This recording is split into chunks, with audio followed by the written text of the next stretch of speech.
Audiobook A Chave da Virada.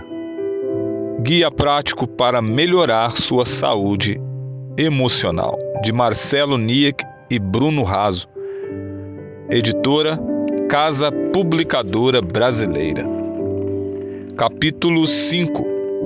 A Chave do Perdão.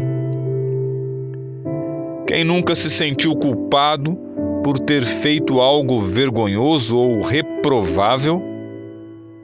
A culpa é uma dívida que atribuímos a nós mesmos, a qual não podemos pagar.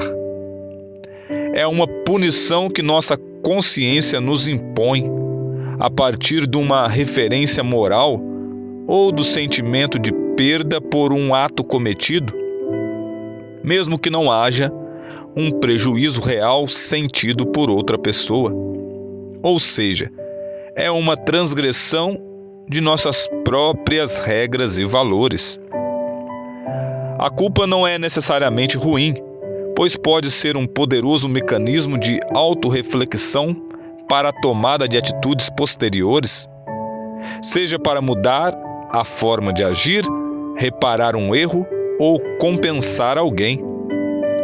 Dessa forma, o problema não é a culpa em si, mas o sentimento de culpa como um estado crônico que nos paralisa e destrói, em vez de promover a mudança.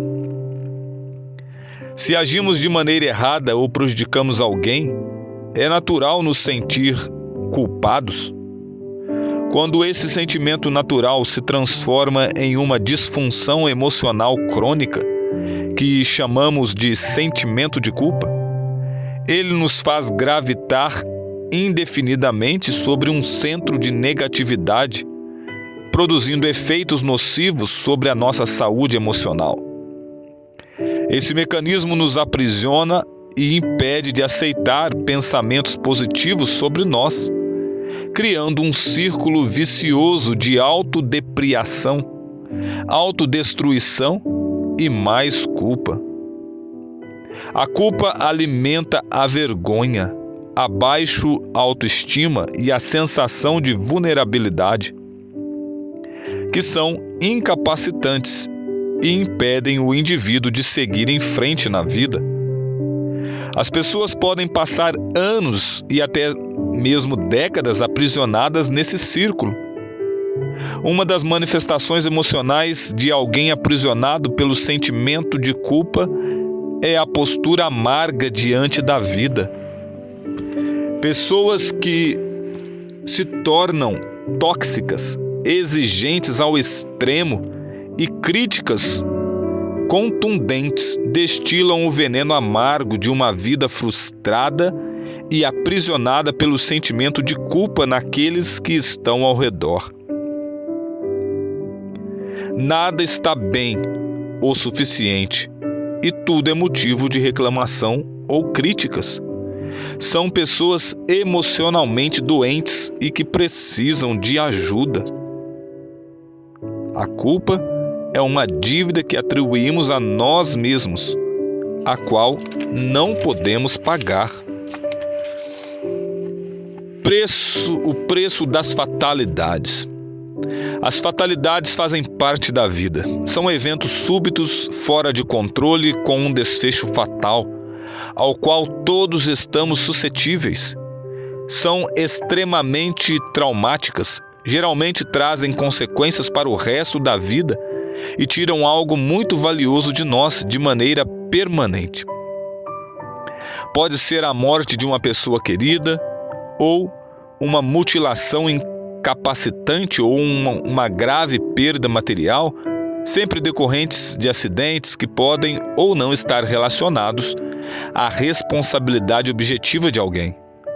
Por exemplo, ter dirigido em alta velocidade ou com sono, um cinto de segurança que não foi usado, um vazamento de gás, uma mudança de percurso, uma brincadeira perigosa, um evento climático, o ataque de um animal, enfim, todos com o mesmo desfecho, uma fatalidade irreversível.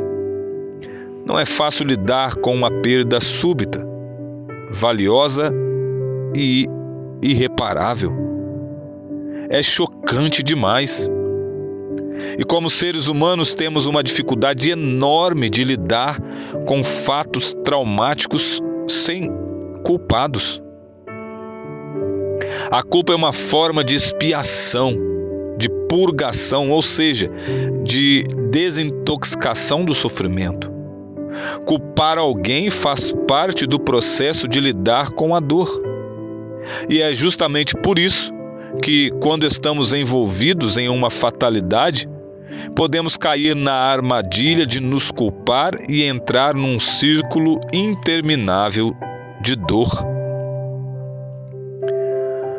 A escravidão do passado por aquilo que não conseguimos nos libertar é uma prisão eterna. Viver no campo das hipóteses, pensando o resto da vida em como teria sido diferente se tivéssemos agido de outra forma, gera uma prisão sem muros, porém inescapável. Quanto mais nos mexemos nessa areia movediça, mais nos afundamos.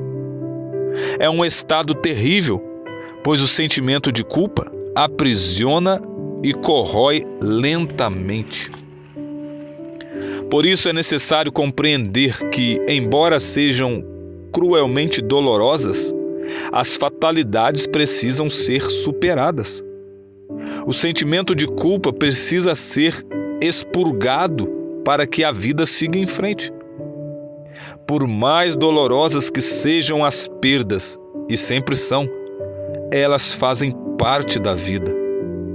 A dor, com o tempo, perde o caráter agudo e pungente, muda de forma e se torna um incômodo menor, ainda que permanente. Feridas abertas se transformam em cicatrizes. As lembranças permanecem e incomodam, mas não ferem como antes. É preciso seguir adiante, mesmo faltando algo muito valioso. Aos poucos, quando nos libertamos do sofrimento de culpa, percebemos que ainda há vida ao redor e que outros também precisam do nosso afeto, companhia e atenção. Não é fácil ter esse tipo de atitude, mas ela é necessária.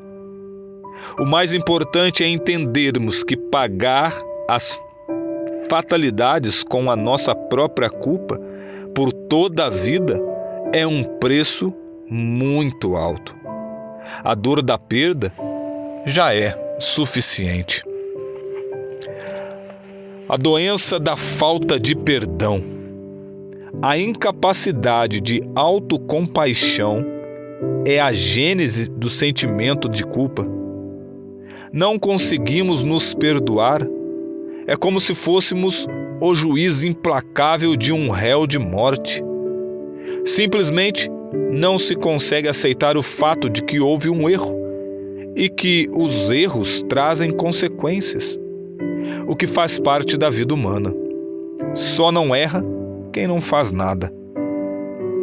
Perdoar é uma das atitudes humanas mais libertadoras. Perdoar é conceder a liberdade da culpa para os outros e para nós mesmos. Perdoar não tem que ver com justiça ou merecimento, mas com misericórdia. A falta de autocompaixão vem da cultura do sofrimento. De alguma forma, muito de nós assimilamos a ideia de que é preciso sofrer para ser uma pessoa melhor. É como se o sofrimento fosse o preço pago para uma evolução moral ou espiritual. Por causa da crença de que o sofrimento faz bem, muitos alimentam um sentimento de culpa inconscientemente como uma forma de se tornarem pessoas melhores, aceitando o sofrimento emocional autopunitivo. O ciclo opressivo da culpa. Raiva de si mesmo, sensação de rejeição, dependência da opinião de outros, dificuldade para dizer não, dificuldade para expressar sentimentos, baixa autoestima e necessidade de agradar os outros. Violação de um padrão. A culpa também pode ser a violação de um padrão social, ético ou religioso. Todos determinam convicções que formam sua base moral. Quando os atos, intencionais ou não, violam esses padrões e destroem essas bases, é um sentimento de responsabilidade por esse fracasso. As consequências. A culpa leva à procrastinação, à depressão e à paralisia funcional. Procrastinação é o adiamento de tarefas, a incapacidade crônica de concluir o que precisa ser feito. O procrastinador não consegue manter o foco e concluir as atividades dentro do prazo esperado, porque sempre adia o que precisa ser feito. Isso acontece por vários mecanismos diferentes, mas quando está relacionado ao sentimento de culpa, tem que ver com a sensação de impotência e baixo autoestima.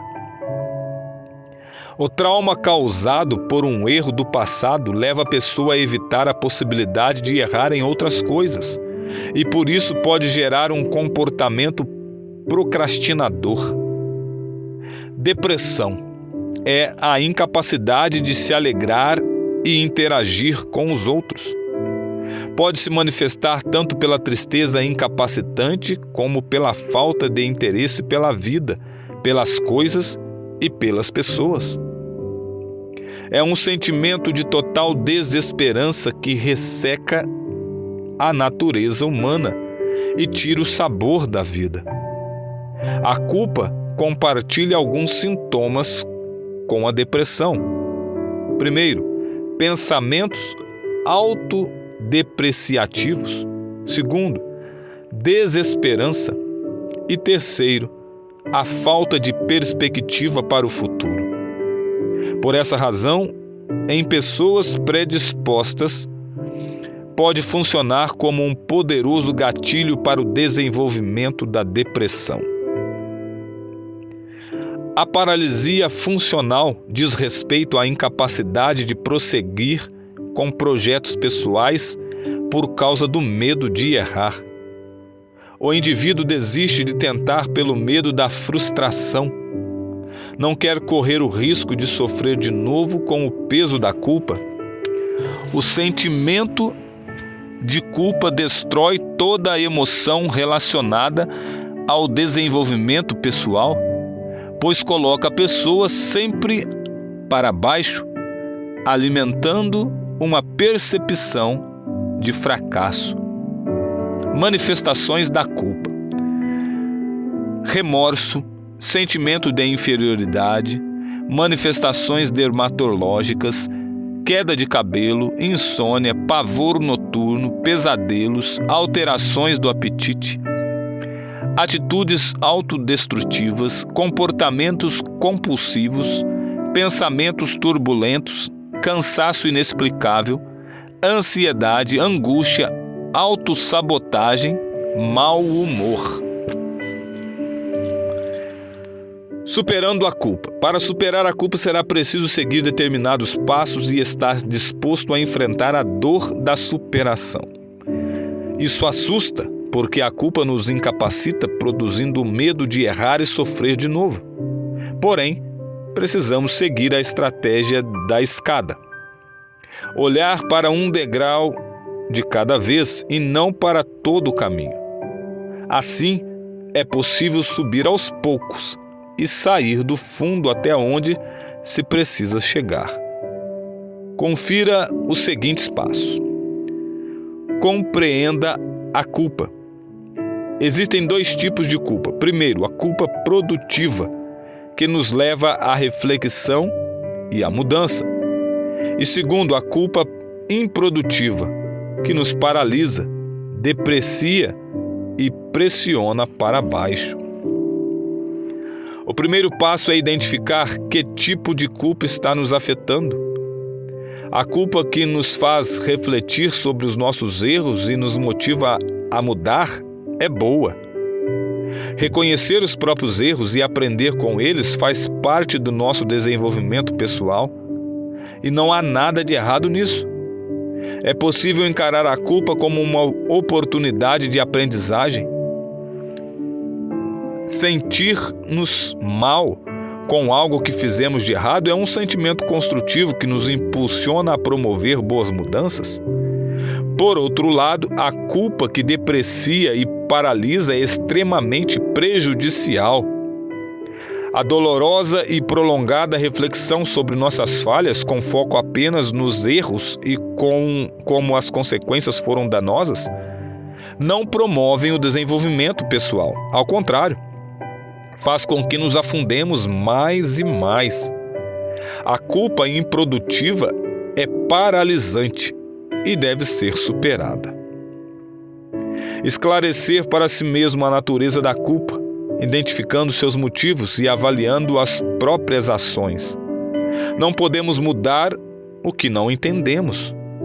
Se for preciso, escreva ou converse com alguém sobre isso. Coloque tudo para fora. Chore muito, quantas vezes for necessário. Não fuja da dor. Deixe-a fluir, pois a dor precisa seguir um caminho para nos deixar. Quanto mais tentamos represá-la, mais ela nos machucará. Reconhecer os próprios erros e aprender com eles faz parte do nosso desenvolvimento pessoal. Segundo, assuma a culpa e as consequências. Não negue a culpa nem lute contra os fatos e a realidade. Se de fato houve um erro, então não fuja dele. Entenda que todos cometem erros e que as atitudes têm consequências. O que passou não tem mais volta. Não se pode mudar o passado. É possível viver um novo futuro a partir do presente. Compreenda que tomamos más decisões em alguns momentos da vida e que inevitavelmente seremos assolados pelas consequências. Se houve perdas irreparáveis, não há outro jeito. Teremos que conviver com elas pelo resto da vida. Embora seja doloroso no início, é libertador falar sobre isso para si mesmo. Aceite quem você é e reconheça suas limitações. Se tomou algumas decisões erradas ao longo de sua história, agora elas são uma oportunidade de aprendizado. Aceite que isso não é uma garantia de que não irá errar de novo, pois não existe vida sem erros. Anote claramente as consequências de seus erros. Leia para si mesmo e depois jogue fora. Não adianta ficar remoendo. É hora de aceitar, superar e seguir em frente. É hora de tomar a decisão de fazer algo novo. Abandone e repudie qualquer pensamento hipotético de como teria sido diferente se não houvesse ocorrido o fato, uma vez que isso não pode ser mudado. Terceiro, pratique a reparação. Essa é a parte mais difícil, já que nem sempre é possível reparar todos os danos, nem recuperar as perdas, embora sempre exista a possibilidade de reparar alguma coisa. Perdoe a si mesmo, seja tolerante consigo e com os outros. Entenda que ninguém é perfeito, incluindo você. Faça as pazes com alguém que você magoou. Peça desculpas, repare o prejuízo caso seja possível. Faça a sua parte mesmo que o outro não queira. Conserte o que quebrou. Volte atrás com as palavras injustas. E lembre-se de que nunca é tarde para recomeçar. Não deixe isso para amanhã. Faça hoje. Faça agora. Quarto, avalie as atitudes e mude o que for necessário. A autoavaliação é um poderoso instrumento de mudança. Olhe para si, reflita e tome as atitudes necessárias. Os passos a seguir o ajudarão nesse processo. Use a culpa como um aprendizado. Faça diferente e melhor. Corrija sua postura no que falhou. Entenda que você não tem culpa pelos erros e problemas dos outros. Quinto, troque a culpa pela responsabilidade. Use uma estratégia construtiva com suas emoções. Troque a culpa pela responsabilidade. A culpa paralisa, a responsabilidade movimenta. Enquanto a culpa nos deixa estáticos, a responsabilidade nos impulsiona à ação. Quando somos responsáveis por algo, procuramos fazer o que é preciso. Responsabilizar-se significa mais do que apenas aceitar o que aconteceu. É preciso ter consciência do passado, mas não ficar preso a ele. Enquanto a culpa fica presa no que ocorreu, obscurecendo a visão, sem perspectiva de futuro, a responsabilidade está conectada ao presente e vê as possibilidades que podem ser aproveitadas. A culpa aprisiona, a responsabilidade liberta. Em vez de alimentar a ideia "sou culpado", mude o pensamento para "sou responsável pelos meus atos". Agir com responsabilidade é um desafio, porque significa abandonar uma postura vitimista para adotar uma posição de autonomia e plena consciência sobre seus atos. Em vez de viver dependendo da opinião alheia, haja com responsabilidade e olhe para si mesmo e para os seus valores. Sexto, pratique a generosidade. Nunca perca uma oportunidade de ser generoso. Faça sempre mais do que as pessoas esperam. Surpreenda. Exercite a capacidade de dar aos outros mais do que eles merecem, pois essa é a essência do perdão. Quanto mais generosos, caridosos e benevolentes formos, mais emocionalmente preparados estaremos para perdoar, inclusive a nós mesmos. Receba as pessoas com um sorriso, abra a porta para elas, deixe-as entrar primeiro no elevador, ceda sua vez ao estacionar, seja gentil sempre. Doe e ajude quem precisa. Participe de um projeto de caridade e utilize parte de seu tempo e recursos em favor de alguém.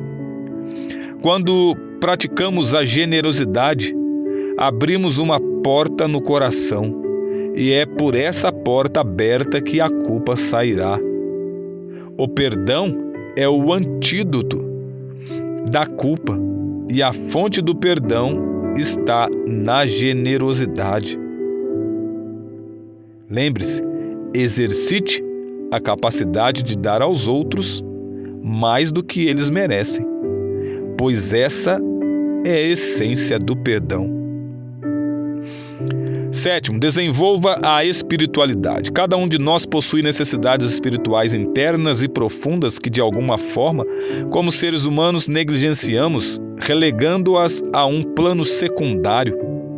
Estabelecer comunhão com Deus e demonstrar reverência ao poder divino proporcionam calma e tranquilidade. Essas experiências diminuem o ritmo da mente, tranquilizam o coração e resultam em serenidade. Uma vivência espiritual genuína impacta positivamente a saúde e aumenta a resiliência.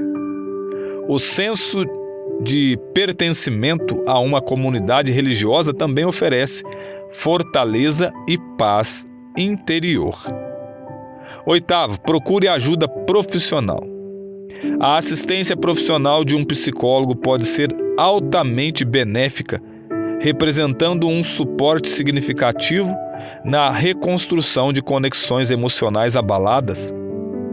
Essas vias precisam ser restabelecidas para que seja possível superar o sentimento de culpa.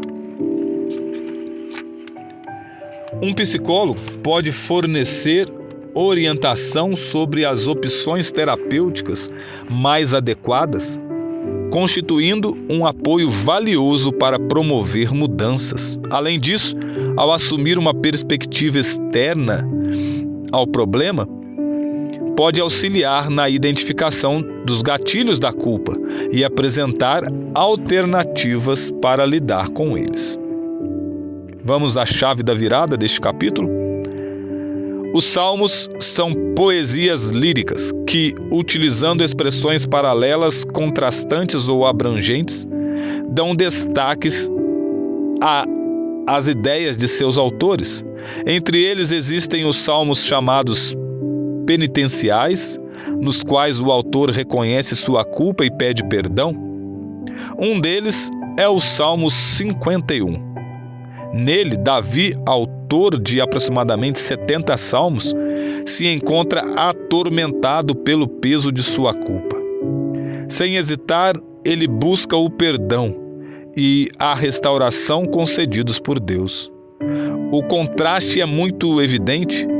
A santidade e a misericórdia de Deus diferem da pecaminosidade e da culpa de Davi.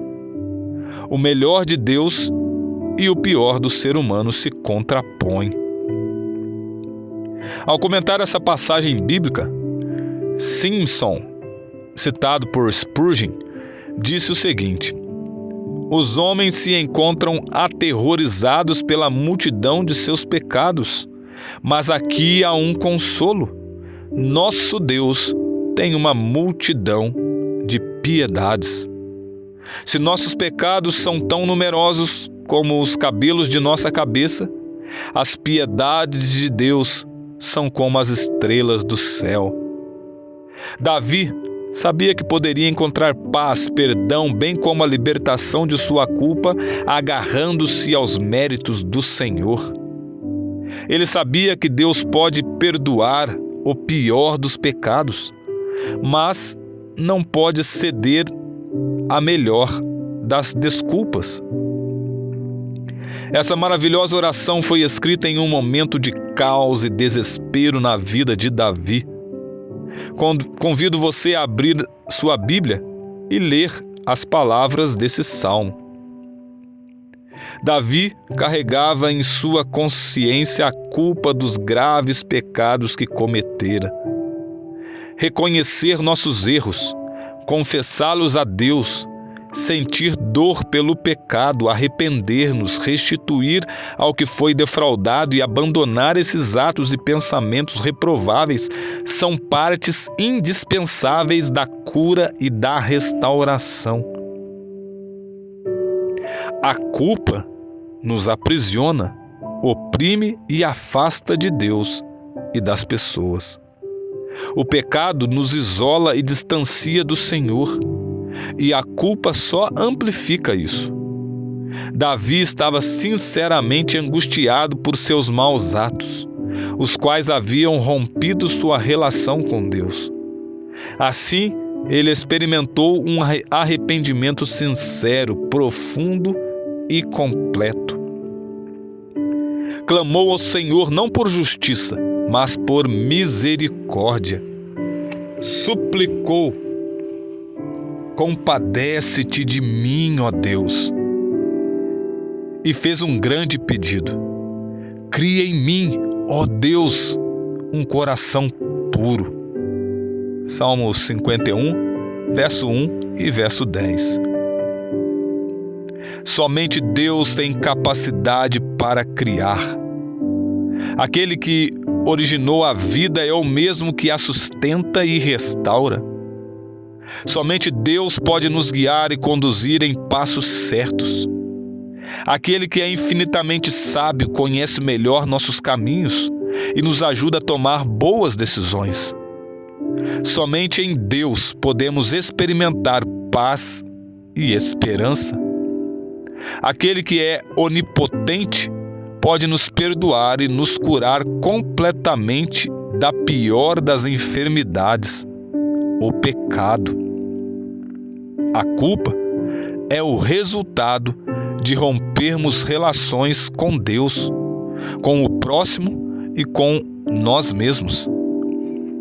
Estar em paz com Deus nos permite buscar a paz com os outros e também conosco.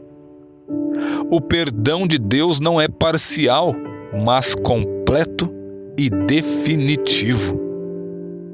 O perdão oferecido por Deus nos capacita a perdoar os outros. É fruto e consequência.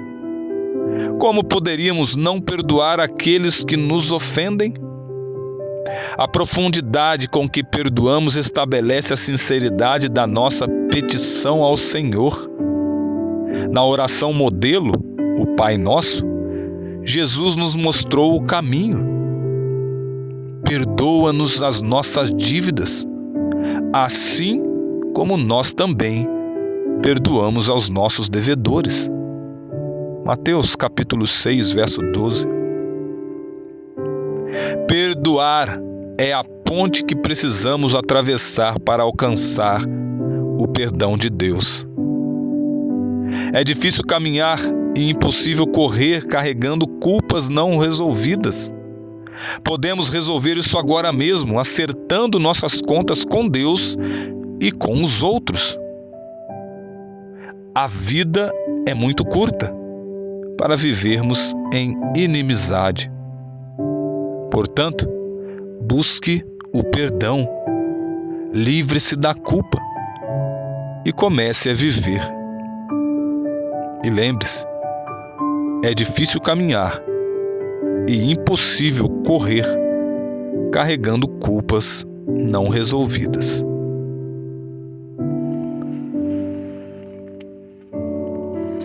No próximo capítulo, nós aprenderemos sobre a chave de uma nova vida. Encontro você lá.